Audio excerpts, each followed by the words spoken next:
بزستاسو په خدمت کې د قرآن کریم یو څو مختصر فضائل عرض کما. قرآن کریم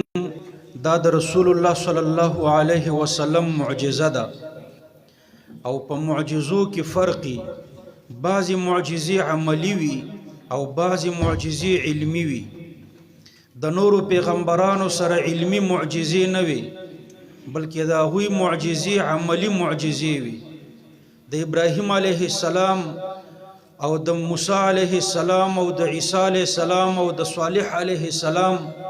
د آدم علیه السلام نه تر محمد صلی الله علیه وسلم پورې چې څومره پیغمبران وو د دې ټولو سره عملی معجزې وي. د موسی علیه السلام مشهور معجزې وي، د امسانه به اژدها جوړېده او لاس به رڼا کوله. نورم ډېرې معجزې وي. د عیسی علیه السلام مشهور معجزې وي، پیس برګي مرض والا به د الله په حکم د په لاس جوړېدل. مادرزاده ړون د مور نړانده پیدا شوي خلک به الله پاک د په لاس باندې جوړول، مړي به را ژوندي کېدل. دا عملی معجزې وي، خو علمی معجزې ورسره نه وي. رسول الله صلی الله علیه وسلم ته الله پاک عملی معجزې ورکړي وي. دا کومې چې الله پاک نورو پیغمبرانو ته ورکړي وي د زموږ پیغمبر محمد صلی الله علیه وسلم تم ورکړي وي. د موسی علیه السلام د امسانه که اژدها جوړېده، د امسانه مار جوړېدو او امسا به رڼا کوله. نو دارنګې د محمد صلی الله علیه وسلم مجلس ته یو دو صحابه کرام راغله، د شپې تر ناوخته پورې د پیغمبر علیه السلام سره خبرې کولې. کله چې واپس تلل نو دواړو سره لختې وي، د یو لختې دواړو ته رڼا کوله. تر یو ځای پورې د دوی لاره شریکه وه، نو یوې لختې دواړو ته رڼا کوله. کله چې بیا لاره بدله شوه نو د دواړو لختو دواړو ته رڼا شروع کړه. دا د امتی کرامتي او د پیغمبر معجزه‌ای او د الله قدرتي، دا درې واړه خوارق. دا یو شی د امتی په لاس چې د عقل نه خلاف یو څه صادر شي، نو دا د پیغمبر معجزه‌ای او دا د الله په قدرتي. موسی علیه السلام مړي را ژوندي کول، د الله په حکم مړي را ژوندي کول. مړي را ژوندي کول دام ګران کار دی، معجزه ده. انسانان ترې نه عاجز دي، د الله د قدرت نه بغیر دا نه کیږي. خو مړي را ژوندي کول دا دومره ګران دي، خو د دې نه ګران کار محمد صلی الله علیه وسلم کړی دی. مړي را ژوندي کول دا معنا چې د دې روح د دې جسد سره درې تعلق وي. کله چې انسان ژوندی وي او ویښ وي، نو په ویښه د روح او د بدن درې تعلق وي. یو ته تعلق التصرف وي،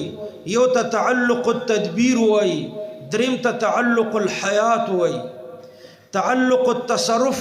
د دې په وجه د ظاهري حرکات او سکنات، کینی، پاڅي، خوراک او اسکاک دا کارونه کوي. تعلق التدبیر کې داخلي نظام رواني، اینا سږي،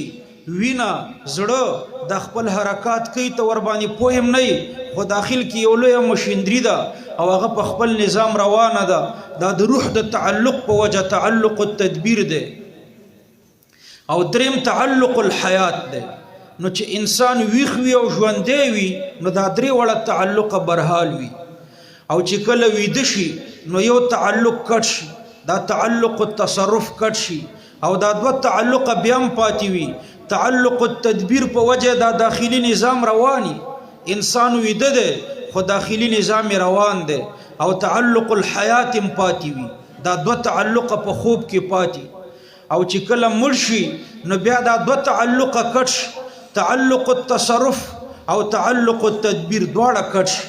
ظاهري نظام هم ختم شي او داخلي نظام هم ختم شي. یوازې یو تعلق پاتې وي چې تعلق الحیات دی. نو دا مړی په قبر کې ژوندی وي. مړی په دې قبر کې ژوندی، دا معنا مړی ورته وایو د دنیا په اعتبار دنیا نه لاړو، خو ژوندی وي په بل عالم کې. ماشوم یو کله د مور په ګیډه کې ژوندی وي، د مور د ګیډې نه 6 یا 9 میاشتې بعد بیا په دې دنیا کې ژوندی وي. عالم بدل شي خو دی ژوندی وي، د مور ګیډه کې هم ژوندی وي، دنیا کې هم ژوندی وي. نو دا انسان مخکې دی دنیا کې ژوندی و، اوس قبر کې ژوندی دی، مړم دی د دنیا په اعتبار او ژوندی هم دی د بل عالم د برزخ په اعتبار. نو دا مړی قبر کې ژوندی وي، د روح او د بدن یو تعلق وي چې تعلق الحیات دی. د عیسی علیه السلام معجزه دا و چې دا به را ژوندی کولو. نو دا خو تیر ژوندی دی، څرنګه ژوندی کولو؟ نو مطلب دا چې دا دو تعلق نورم پیدا کېده، تعلق التدبیر او تعلق التصرف. عیسی علیه السلام بچ الله ته سوال وکړو چې الله دا مړی را ژوندی که، یعنی تعلق الحیات د روح او د بدن خوشتا، تعلق التدبیر او تعلق التصرف پکې را پیدا کا. نو هغه په قبر کې ودرېدو، په ده کې به د روح او د بدن تعلق التدبیر هم پیدا شو، تعلق التصرف به هم پیدا شو. د دنیا والا ژوندی به ترېنه جوړ شو. مخکې د قبر والا ژوند پکې و، اوس به د دنیا والا ژوند پکې راغلو. نو ژوند به پکې و، خو د یو عالم د عیسی علیه السلام په دعا به الله د بل عالم ژوند پکې راوستو. مطلب معجزه ده، خو په ژوند کې ژوندي کې به ژوند راوستو، د یو عالم په ژوندي کې به د بل عالم ژوند راوستو. دا انسان نشي کولی، د عیسی علیه السلام معجزه ده. خو محمد صلی الله علیه وسلم په مړي کې ژوند راوستی چې د یو عالم ژوندم پکې نشته، د یو عالم ژوندم بالکل د روح او د بدن یو تعلق هم نشته، نه د دنیا والا ژوند پکې شته او نه د قبر والا ژوند پکې شته. ستون حنانه نوم به موریدلی، یوه ستنه وه، وچه ستنه وه د کجوري ډډو وچو، بالکل یو روح هم پکې نه و، د روح یو تعلق هم نه و، نه تعلق التصرف نه تعلق التدبیر او نه تعلق الحیات. رسول الله صلی الله علیه وسلم باغی ته ډډه مبارکه لګولې وه، بیان به یې کولو. کله چې ورته منبر جوړ کړو او په منبر کېناستلو، نو هغې وژړل، چغې شروع کړې لکه ماشوم چې ژاړي، داسې چغې شروع کړې. چغې ژوندی وهي که نه؟ نو ژوند پکې راغلو، حیواني ژوند پکې راغلو، او بیا د عاشقانو ژوند پکې راغلو. نو دا اوس ګرانه معجزه ده، که هغه د مړي ژوندي کول ګرانه معجزه ده. مړی خو ما درته ویلي چې د یو عالم ژوند پکې دی، خو د بل عالم ژوند پکې راشي. د کې د یو عالم ژوند هم نه والله پکې ژوند راوستو، او بیا د عاشقانو ژوند، د انسانانو کې د عاشقانو ژوند. نو هغې وژړل اغستنې. رسول الله صلی الله علیه وسلم ورغلو او غیږ کې دا ستن ونیوله، زور یې کړه. نو هغې داسې وړې وړې سلګۍ والې لکه ماشوم چې جاړي او بیا غلی کېږي، نو داسې سلګۍ والې او ژړی غلی کېده. نو دا عملي معجزې چې الله نورو انبیاو ته ورکړې وي، دا عملي معجزې الله پاک محمد صلی الله علیه وسلم ته هم ورکړې وي. شامی کې باب المرتد کې د نبی علیه السلام د والدینو بحث دی. د نبی علیه السلام والدین مور او پلار، د دوی په باره کې 3 قوله دي. یو قول پکې دا دی چې د نبی علیه السلام والدین جنتیان دي. دویم قول بالعکس، داسې نه وایو چې دوزخیان، دا بېدبي ده. دویم قول یو مرجوح قول دی بالعکس، یو دا چې جنتیان دي، دویم بالعکس، دریم دا چې توقف دی.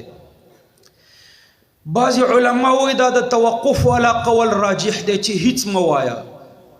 خو محققین علما وایي چې د نبی علیه السلام والدین جنتیان دي. علامه سیوطي رحمه الله په دې 6 رسالې لیکلي، 6 کتابه، چې د نبی علیه السلام والدین مور او پلار جنتیان دي. او د هغې 6 رسایلو د دلایلو خلاصه 3 خبرې دي، نورم ډیر دلایل دي، خو تقریبا خلاصه 3 خبرې دي چې دا ولې جنتیان دي. د جنتی والی یو دلیل دا پیش کړی دی چې دا په فطرت کې، زمانه د فطرت کې وفات شوي دي. داسې زمانه کې وفات شوي چې هغه زمانه د انقطاع الرسل وه، د مخکینی پیغمبر دین نو پاتې او نوی پیغمبر راغلی نو. داسې زمانی کې دي ته د فترت زمانی والا خلق وای دا به په قیامت کې الله مکلف کی یو حکم به ورته وکي کله الله هغه حکم ومنلو جنت ته به بوزي او کله الله حکم ونه منلو جهنم ته به بوزي نو وای د نبی علی السلام د والدینو په باره کې زمون نیک ګمان داده چې د الله حکم به په قیامت کې مني او الله به جنت ته بیاي. دویم دلیل دا ذکر کړی دی چې د نبی علی السلام والدین زکه جنتیان دي چې په صحیح حدیث کې راغلي دي رسول الله صلی الله علیه وسلم فرمایلی دي چې د آدم علی السلام پورې زما د نیکونو سلسله چې کومه ده نو زما هر نیک په خپل زمانہ کې د ټولو خلکو نه بهتر دی. اوس د نبی علی السلام والدین مور او پلار او نیکه عبد المطلب د عبد المطلب پلار همداسې بره تر آدم علی السلام پورې د نبی علی السلام پشت در پشت هر نیکه په خپل زمانہ کې د خپل زمانه د خلکو نه بهتر دی. نو اوس د نبی علی السلام والدین عبد الله او امنه رضی الله عنهما دوی چې په کومه زمانہ کې وو نو دا د خپل زمانه د ټولو خلکو نه بهتر وو. د دوی په زمانہ کې موحدین وو کنو موحدین وو ولیکنو قیامت براغله وي هم موحدین موجودو نو د هغه موحدینو په نسبت دا دواړه بهتر وو. بالفرض معاذ الله کدا دواړه مشرکان وي نو دا خو به د خپل زمانه بهتر خلق نه وي ځکه د دوی په زمانه کې نور موحدین وو موحد خو بهتري د مشرک په نسبت نو بیا خو به هغه نور موحدین بهتر وي. معلومیږي دا چې د نور موحدینو په نسبت په دوی کې قوي توحید دا رنګ په عبد المطلب کې همداسې بره تر آدم علیه السلام پورې. دویم دلیل دا ذکر کړي او یو دریم دلیل می مقصدو هغه دریم دلیل فتاوی شامی کې هم لیکل دی باب المرتد کې. بعض علما دی حدیث ته کمزور وي خو علامه شامی ورته صحیح وي. هغه دا چې حضرت عائشه رضی الله عنها فرمایي یو ورځ رسول الله صلی الله علیه وسلم ډیر خفو ورسته ډیر خوشاله شو وای ما ترنه تاسو کړو نو ورته رسول الله صلی الله علیه وسلم فرمایل چې زما والدین الله را ژوند کړو په مای ایمان راوړو واپس وفات شو. دا یو روایت کې شته ده شامی کې دا روایت ته باب المرتد کې. نو عیسی علی السلام ته الله پاک مړي را ژوند کول نو نبی علی السلام ته والدین را ژوند کړو بنا بر یو روایت اگر چې بعض علماء په جرح کړی دي خو معنی هم صحیح ده او شامی ورته صحیح ویل ده. نو د نبی علی السلام والدین نجات یافته دي. مسلم شریف کې حدیث ده چې ان ابي واباك في النار یو اعرابی ته نبی علیہ السلام فرمایل ان ابي واباك زما پلار او ستا پلار في النار په ور کې دي. علما فرمای دلته د ابي نه تر مراد ده ابو لهب مراد ده. عم الرجل سن ابيه ترم په مرتبه د پلار کې وي. نو نبی علیہ السلام د اعرابی ته تر خودلې ده پلار ورته نه ده خودلې نورم پکې ډیر تحقیق ده پاغي بیا د عوام رونه نه پويږي. او یو بل حدیث دی چې نبی علیہ السلام د خپل والدینو د پاره د دعا اجازه غوښتو الله د دعا اجازه ورنکړو. نو د دې دا مطلب نه دی چې دا مشرکانو نبی علیہ السلام به د قرضدارانو جنازم نه کوله پچا بچ قرضو صحابي بو جنتی بو خو نبی علیہ السلام به جنازه نه کوله. دا جنازه دعا ده کنه یعنی دعا به ورته نه کوله. نو د دعا نه کول دا د دې دلیل نه دی چې دا مشرکانو نورم پکې تحقیق زیات دی. مطلب می داو چې د نبی علی السلام معجزي عملی معجزي خې ډېرې وي. دا د والدین ورته الله را ژوند کړي او بنا بر یو روایت او دا د حنانی ستنه وچونه وا او دې کې الله ژوند چولیو دا عملی معجزي که د نورو پیغمبرانو سره وي نو د محمد صلی الله علیه وسلم سره وي. خو د نبی علیہ السلام فرق د نورو پیغمبرانو سره دا ده چې الله پاک زمون پیغمبر ته علمی معجزه ورکړي و چې قرآن کریم ده. دا قرآن کریم زمون د پیغمبر علمی معجزه ده دا د نورو انبیاء سره نه و یوازې د محمد صلی الله علیه وسلم سره و. دا داسي چې الله اراده کړی و چې د نبی علیہ السلام دین تر قیامت پورې باقی پاتې شي او دین چې باقی پاتې کیږي نو د دې لپاره معجزه پکار وي باقی معجزه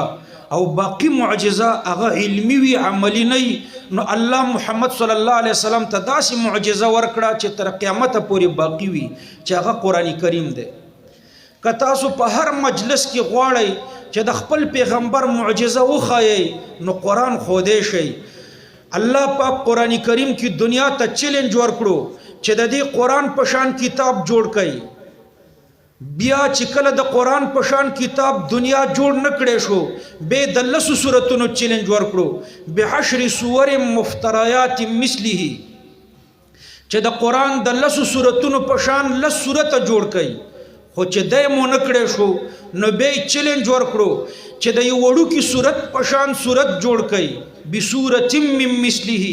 او چې د وړوکي په شان سورت هم چا جوړ نه کړی شو نو بیا د یوې جملې چیلنج ورکړو بحدیث مثله او د یوې جملې مقابلې هم دا 1400 کاله وشو چې دنیا عاجزه ده همدا عاجزه چې دنیا ترېنه عاجزه دې ته معجزه وایي معجزه یعنی دنیا عاجزه کوونکي چې مخلوق عاجزه نو د قرآن د یوې جملې په شان جمله هم څوک نشي جوړولی دا د نبی علیه السلام معجزه ده او دا یوازې معجزه نه ده بلکې معجزه جوړونکی کتاب دی دا قرآن چې چا په لاس کې ونیولو علما و عملا قرآن کریم زده کړو هغه نه په خپله یو معجزه جوړیږي قرآن کریم معجزه جوړونکی کتاب دی صحابه رضوان الله تعالی علیهم صحابه کرام دا هر صحابي د نبی علیه السلام معجزه ده د هر صحابي کارنامې چې تاسو ګورئ نو دا د عقل نه خلاف کارونه هر صحابي کړي دي د 1,00,000 نه زیات صحابه کرامو او د هر صحابي کارنامې داسې دي چې د عقل نه بهر دي تاسو په فضایل اعمال کې په دې اول طرف کې د صحابه کرامو کارنامې کتلې وي چې لولې نو عقل عاجزيږي موږ داسې کار نشو کولی او نه به دنیا وکړي کوم چې صحابه کرامو کړی دا صحابه هر یو صحابي د نبی علیه السلام معجزه ولې ده دا د قرآن په برکت د صحابه نه وروسته امامان دا 4 امامان دا هر یو امام داسې کار کړی دی چې د عقل نه ماورا دی عقل ورته حیران دی تاسو به د امام ابو حنیفه رحمه الله او د امام شافعي او د امام مالک او د امام احمد ابن حنبل صاحب حالات اوریدلی وي خصوصا د خپل امام د حالاتو سره خو به اشنا یې د امام ابو حنیفه رحمه الله د حالاتو سره هغه چې کومې کارنامې کړي دي نو عقل ورته حیرانی کنه د عقل نه خلافي دا د عقل نه چې خلافي هم دې ته کرامت او معجزه وي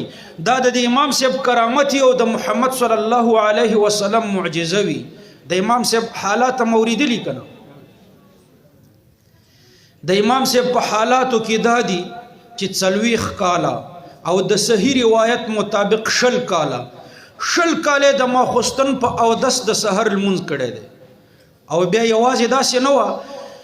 مونږ او تاسو هم دا کوی شو په دې پېښور کې خو روژه کې ټول خلک د شپې ویښي خو د ورځې بیا ټوله ورځ ویدی دا ماسپښین 3 بجو پورې ویدی نو د ورځې خوب کوي خو د شپې ویښي امام صاحب داسې نه و چې شپه یې ویښه وه او د ورځې به ویده و نه د ورځې به یې درس کولو تر ماښام پورې به یې درس و او بیا به یې ماخوستن چې نفلو ته ودرېدلو نو تر سهار پورې به بیا عبادت کولو بیا به چې سهار را پاڅېدو نو تر ماښام پورې به بیا په درس او په تعلیم کې مصروف نو خوب به یې څه ټیم کولو وایي دا خو زموږ عقل نه مني دا بعضې چې کرامتونه او معجزې نه مني نو دوی وایي دا زموږ عقل نه مني نو چې عقل دې نه مني همدغې ته کرامت وایي او چې عقل یې نه مني دې ته څه وایي معجزه چې دا عقل یې نه مني خو کرامت او معجزه وایي هم دې ته د کوم ځای نه چې بندیخانې ته بوتللی شو او بیا شهید شو د ظالم حکمران تسلیمي امام صاحب نه منله ظالم حکمرانانو ته نه تسلیمېدو او د دنیا لالچ نه قبلولو د حکمرانان اکثره ظالمانی او د دوی په دې دربارونو کې چې څوک پراته وي د اکثره مچان او ماشي دا ګندګیر خلک چې دا د دې کرنیلانو د دې جرنیلانو د دې افسرانو په دربارونو کې چې ګرځي دا صحیح خلک نه سفیان ثوری رحمه الله فرمایي چې په دې ګندګۍ چې کوم مچ کینی کنه وای دا د هغه عالم او د هغې دیندار او د هغې مجاهد نه بهتره دی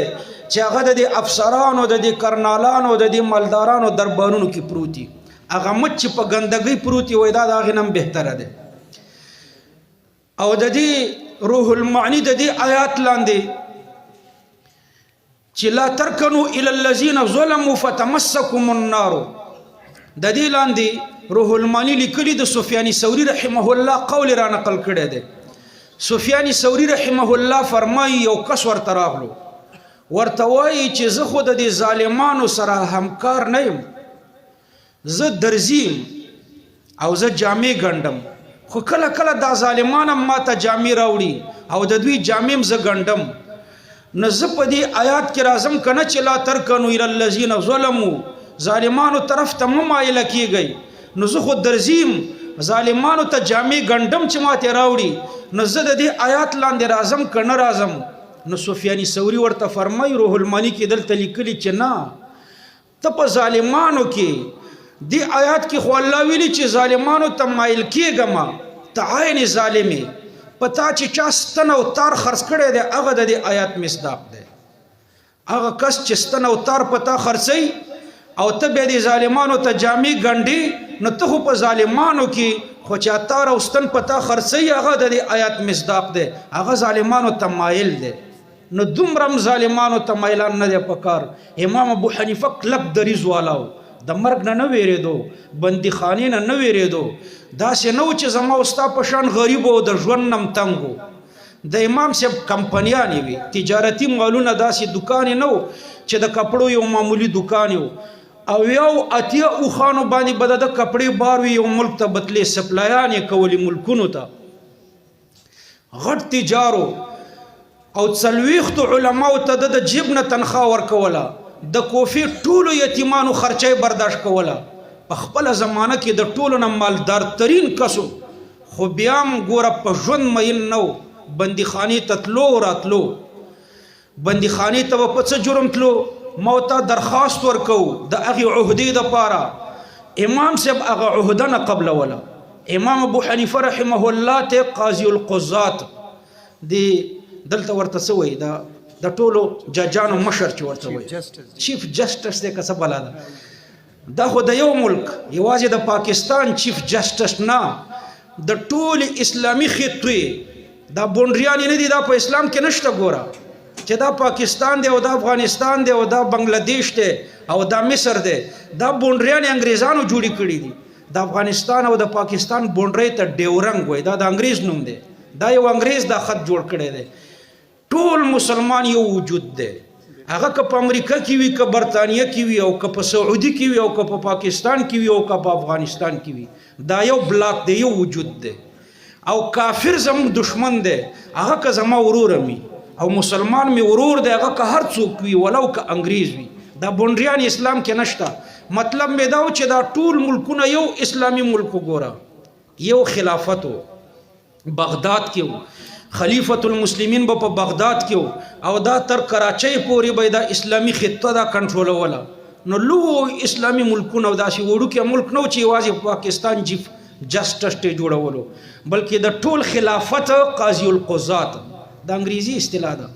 خو اسلامي اصطلاح کې دې ته قاضي القضات وایي زه یو ځای کې جلسې ته تلمه زموږ د امارت اسلامي قاضیان دي او محکمې دي نو یو لوی شیخ الحدیث ما وایي زه دې محکمې ته ځم وایي محکمه څه ته وایي نو دا زموږ علماو نه هیر دي دا ججان پیژني او اسلامي قاضیان نه پیژني وجه دا ده چې ډېر وخت شو چې اسلام نشته عرض مې دا و چې امام ابو حنیفه رحمه الله چې د کوم ځای نه بندیخانې ته بوتللی شو په کوم جرم بوتللی شو جرم یې دا و چې ده ته وویلې چې ته د ټولو قاضیانو مشر شه د ټول خلافت غټ قاضي جوړ شه غټ قاضي چې څوک جوړي نو د ټولو نه غټ عالم غټ قاضي جوړیږي ګوره د ټولو نه چې غټ عالمي هغه د ټولو نه غټ قاضي وي معلومیږي دا چې دې خلیفګانو ته پیشنهاد کولو پیشنهاد نه بلکې زور ور باندې کولو چې ته به د ټولو قاضیانو مشر جوړیږي 12 خلافت په امام صاحب تیر شوي دي او د ټولو ورته دا درخواست کړی دی او زور یې پې کړی چې ته به قاضي القضات جوړیږي د ټولو قاضیانو مشر به جوړیږي هغه زمانه کې یحیی ابن معین موجود و یحیی ابن معین نوم اوریدلی دی 12 لکه حدیث زده یحیی ابن معین لوی محدثو 12 لکه حدیث په یاد زده د امام بخاری په استادانو کې راځي د امام احمد ابن حنبل هم عصرو داغه تقریبا مشهور امام یحیی ابن معین کان یفتی برأی ابي حنیفه د امام ابو حنیفه رحمه الله په فقه به فتوی ورکولې محدثو خو په فقه کې د امام ابو حنیفه رحمه الله شاګردو نو د یحیی ابن معین نم لوی لوی علما موجودو خو بیا هم امام ابو حنیفه رحمه الله ته د قضا عہده پیش کړه امام سے انکار وکړو قضا عبادت ده خو په هغه صورت کې عبادت ده چې کله دی اسلامی حکم عملی کیږي امام سے ورته فرمایل چې زب شرعي فیصله کوم بیا ستا درباریان دي خپلوان دي هغوی به زما دا فیصله نه مني غریبانو باندې به تطبیقیږي او په مالدارانو غټانو به نه تطبیقیږي داسې قضا زه نه کوم دا به عبادت نه دا به عذابي امام صاحب دا عهده نه قبلوله نو بندیخانې ته بوتلو او هلته شهید شو زهر ورکړل هلته شهید شو د کوم ځای نه چې بندیخانې ته بوولی و هغه ځای کې 10 زره قرآن کریم ختم کړی څو زره ځله یو روایت کې 80 زره راغلی دي خو صفدر صاحب په مقام ابي حنیفه کې لیکلي چې صحیح روایت 10 زره ده 10 زره ځله دلته قرآن کریم ختم کړی د کوم ځای نه چې بندیخانې ته بوتللی و 10 زره ځله قرآن کریم ختمول دا بعضې وایي دا د کراماتو د معجزاتو د خوارج او معتزله یعنی وابیان او پنجپیریان چې د دې نه منکر دي دا کرامات او معجزات چې نه مني خوارج د عوامو نه پیژني دا طالبان پیژني خوارج دی وابیانو ته وایي او معتزله دی پنجپیریانو ته وایي دوی کرامات نه مني وایي دا زموږ عقل نه مني خو همدې ته کرامت وایي که نه چې ستا عقل نه مني چې عقل ومنله بیا خو کرامت نه شو بیا خو معجزه نه شوه معجزه او کرامت وایي دې ته چې د عقل نه خلافي ما وراء العقل خلاف العادتی یو کس ما تراغلو دا د شمس التبریز بابا رحمه الله په باره کې ما کتاب کې نه دلیدلی خو اسی مشهوره دا ده چې لاس کې غوښه نیولې وه او نمر ته یې وویلې چې دا پخه که نو وایي دا غوښه پخه شوه نو هغه کس کالیجي نو ما ته وایي دا لاس یې ولې نه سوځېدو نو ما خو ته عقل ته لاړې که نه اول خو دا واقعه ما ته نه ده معلومه چې دا کوم کتاب لیکلی بالفرض که ثابته وي خو همدې ته کرامت وایي چې لاس کې غوښه پخېږي او لاس نه سوځي عقل نه خلاف کار دی عقل نه چې خلاف شي کرامت شي او چې د عقل سره موافقي لاس هم وسوځي نو بیا خو کرامت نه شو نو خبره مې دا کوله چې دا د امتي کرامت دا د پیغمبر معجزه امام صاحب ته دا کرامتونه الله ولې ورکړي دا د قرآن برکتو قرآن کریم یوازې معجزه نه ده بلکې معجزه جوړونکی کتاب دی الله ورته دا کرامت ورکړی او چې 20 کاله د ماخوستن په اودس د سحر لمونځو کې او د کوم ځای نه چې بندیخانې ته بوتللی شي دغه ځای کې د قرآن کریم 10 ختمونه وکړي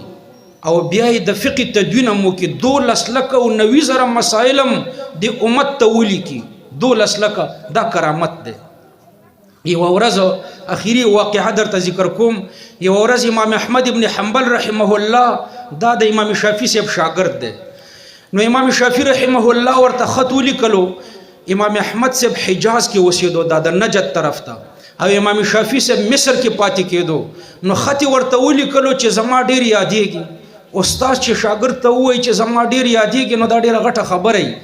نو امام احمد ابن حنبل صاحب د حجاز نه روان شو مصر ته د خپل استاد ملاقات ته نو استاد هم استقبال ته ورته راوتلی دی او وزیران او لوی لوی افسران هم دي د حکومت خو امام احمد ابن حنبل راغلو د امام شافعي رحمه الله په کور کې مېلمه شو د امام شافعي رحمه الله کور کې ماشومان هم ډېر خوشحاله دي چې یو لوی د وخت امام دی او نن زموږ مېلمه دی نو هغوی ډېر خوشحاله دي د دروازو په چاودونو کې راګوري ورته ډوډۍ تیاره شوه امام احمد ابن حنبل ته ګوري چې دا څرنګه ډوډۍ خوري نو چې ورته ګوري ښه ډېره ډوډۍ وخوړه دا د عوامو نه هم ډېره وخوړه بیخي ډېره ډوډۍ خوړل دا کمال نه وي کمال لږه ډوډۍ خوړلي کاملان ډوډۍ ډېره نه خوري د قاسم نانوتوي رحمه الله واقعه هم اورېدلې ده دیانن سرسوتی یو پنډت دی د دې پنډت سره مناظره وه منشي نهال احمد رحمه الله دا د مولانا قاسم نانوتوي رحمه الله خادمو د مناظرې د مبادیاتو د پاره ورولېږلو چې د دې پنډت سره مبادیات د مناظرې نه مخکې مبادیاتي نو د مبادیاتو د مجلس لپاره دی ورغلو دی چې ورغلو نو دیانن سرسوتی دی په یو حال کې ناست دی او گیټ بند دی انتظار خانه کې ورته دی کېناستو منشي نهال احمد صاحب دا د پنډت د خادمان ورته وایي چې د ډوډۍ ټیم دی هغه ډوډۍ خوري چې د ډوډۍ نه فارغ شي بیا به ستا سره ملاقات وکړي نو دی په انتظار کې ناست دی ډوډۍ راځي د شپېتو او یو کسو ډوډۍ لاړه ډک ډک پتنوسونه تله د خیال داو چې دلته به شپېتاویا کسۍ نو دومره ډېره ډوډۍ لاړه واپس تش راووته ټول پتنوسونه بیا منشي نهال احمد صاحب ته اجازت وشو دی ورننوتو چې وی کتل یوازې دیانن سرسوتی پنډت یوازې ناست دی دا ټول خوراک دی یوازې کړی منشي نهال احمد صاحب اخوا دی خوا وکتل چې کېدای شي نور خلک په بل ګیټ وتلي وي بله دروازه هم نه وه بل ګیټ هم نه و نو دا ټول د یوازې دا خوراک کړی بهر تقدیر د مبادیاتو مجلس وشو چې کله منشي نهال احمد صاحب واپس راغی مولانا قاسم نانوتوي رحمه الله ته واقعه ذکر کړه بس هغه تیارې کولو د مناظرې نور بهر راووتو طالبان خو ګپ لګی او استادانو پورې ښه ګپ لګی نو بهر ګپ لګی دا د نورو طالبانو سره شیخ الهند صاحب او د نور شاګردان او طالبان دي هغوی ته وایي که په دلایلو بحث شي خو زموږ حضرت صاحب به یې وګټي خو که په خوراک کې مقابله شي هسې نه چې دا پنډت دی مولانا قاسم نانوتوي صاحب ته وایي چې راځه خوراک کې را سره مقابله وکړه نو بیا به حضرت صاحب خو نیمه ډوډۍ هم نشي خوړی بیا به دا مقابله څرنګه کوي دا خبره چا مولانا قاسم نانوتوي صاحب ته ورسوله طالبانو کې چې داسې ګپ دی منشي نهال احمد صاحب لګولی دی هغه یې راوغوښتو ورته وایي تا څه ویلي دي وایي ما خو ګپ لګولی وایي نه ووایه دې ته هم تیاری پکار دی وایي ما دا وویلې چې یاره که خوراک کې دا پنډت مقابله وکړي نو بیا به څرنګه بیا به څه کوي نو مولانا قاسم نانوتوي صاحب فرمایي د دې خبرې جواب ته هم تیاری پکار دی تا خو ګپ لګولی نو زه به هم در سره یو جواب په ګپ کې درکم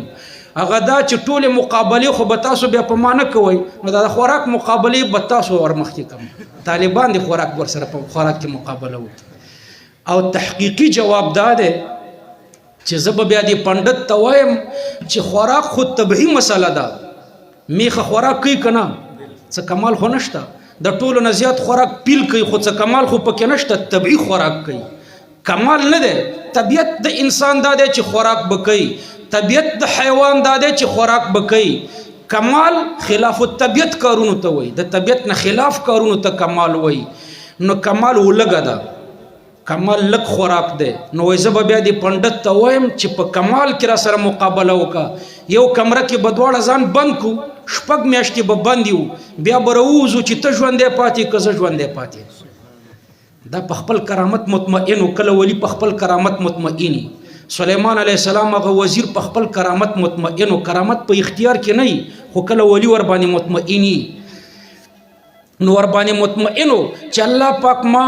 ژوندی پرېږدي نو عرض مې دا و چې اولیاء لږ خوراک کوي اولیاء ډېر خوراک نه کوي اولیاء خوراک کمی نو امام احمد ابن حنبل رحمه الله ډیر خوراک وکړو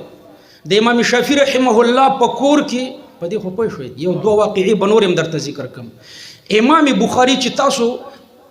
په دې پوه شئ چې دا کرامتونه دي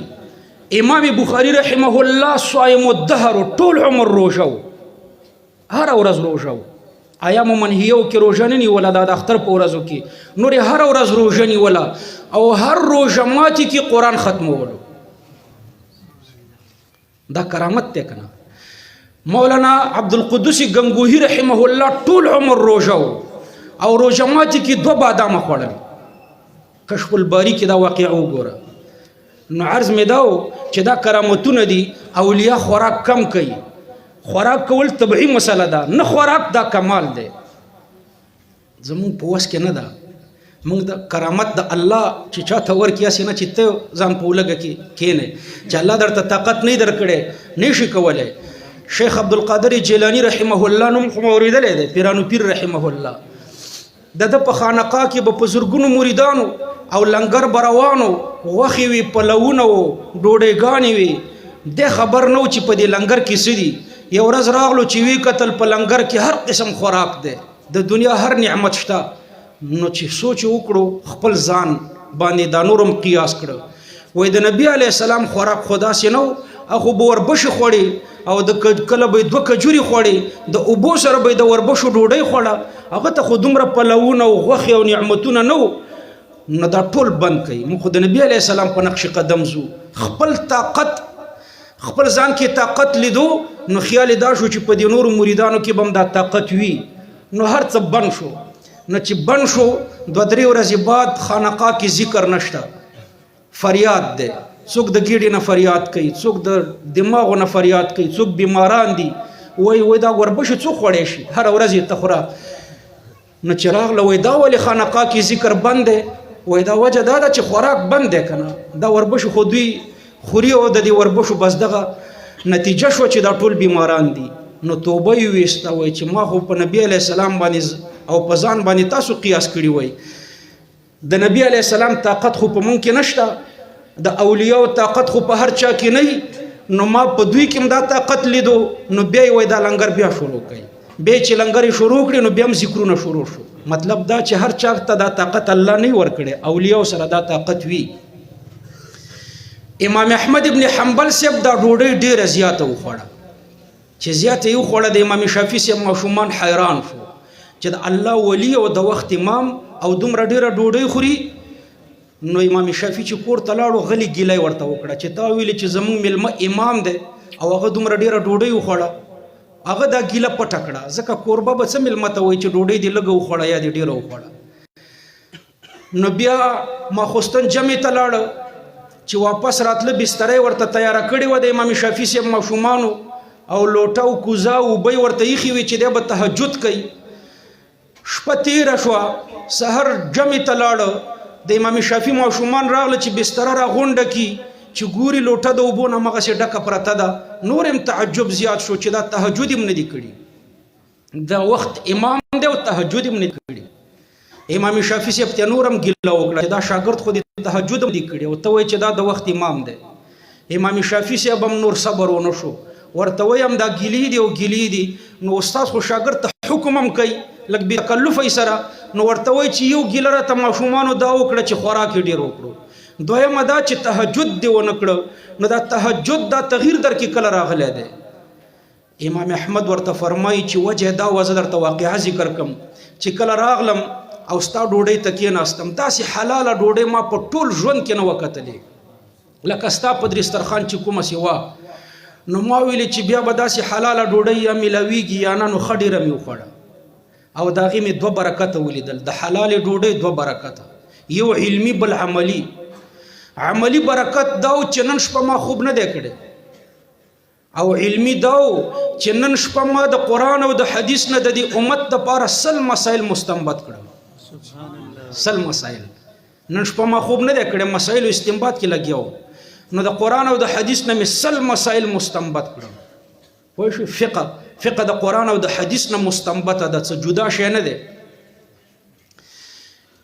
دا یو علمي برکت او بل عملی. نو دا لوټه کې اوبه ځکه پاتې دي چې ما اودس ته ضرورت نه و، اودس مې نه دی کړی، هماغه د شپې اودس باندې مې د سحر جمع کړې ده. دا اوس ما ورته کوی شو چې د شپې په اودس د سحر لمونځ وکړو او د امت دپاره د یو آیات یا د یو حدیث نه 100 مسایل مستنبط کو. دا د امام احمد سے معجزه ده کنه، د امام احمد کرامت ده، او دا د نبی علیہ السلام معجزه ده، دا د امتی کرامت، دا د پیغمبر معجزه. نو قرآن کریم معجزه جوړون کې کتاب ده، معجزه جوړون کې دا حافظان او دا عالمان به تاسو ګورئ. دا کوم خلک چې ځان ته د علماو دشمن وای، غیر اختیاري د دوی قدر کوي، هم دې ته وایي خلاف الحق الکار، غیر اختیاري سخت نه سخت دشمن ته وګوره د عالم، بیا هم د عالم قدر کوي، هغه رعب به د عالم ور باندې پروت وي. الحمدلله پښتنو کې د علماو دشمنان نشته، خو یو خوی په دې معاشره د دینه نه خالی کیږي، خو بیا هم د عالم سره هغه دشمنی نشي کولی، غیر اختیاري به عالم ته ودرېږي، زیب ورته پریدي او مخکې سیټ به ورته پریدي، مخکې صف به ورته پریدي، او ښه خوراک به عالم ته پریدي. نو دا معجزه جوړون کې کتاب دی. د دې حافظانو فضیلت دا دی، دوی ته حافظ ویلی شو، دوی قرآن زده کړو نو د دوی نوم شو حافظ. او حافظ د چا لقب دی؟ حافظ د عمران خان لقب نه دی، هغه صدر عارف علوي دغه لقب نه دی، حافظ د الله لقب دی. عمران خان په دی وزیر اعظم ځان وجنی خو چاته پریدي نه د خپل لقب چاته نه پریدي د باجوه لقب څه دی څه په دی عہده لري خو دغه عہده چاته نه پریدي او دا نوم هم چاته نه پریدي آرمی چیف د آرمی چیف ته بل چاته دی کوڅه کې نشي ویلې وزیر اعظم بل چاته نشي ویلې دا د دې سوډرانو لقب دی الله خپل لقب دی مشومان ته ورکړي دا الله لقب حافظ دی کنه ان نحن نزلنا الذکر وانا له لحافظون وانا له لحافظون الله وی حافظون منګ یو حافظ الله دی او د مشومان هم حافظان شو الله دې دوی ته د علم توفیق هم ورکړي زما د استاد په مخ کې تیز کلامی کړي سنوبر خان باباجي رحم حفظه الله دار لس کتاب ماته نویل دي او په علومو کې د په برکت زروان شوم ډېر دعاګانې وخت په وخت ورته کو الله دې عمر او علم او بچیو کې برکت ورته واچي که ستیز کلامی شوی معافي غواړو واخر دعوانا الحمدلله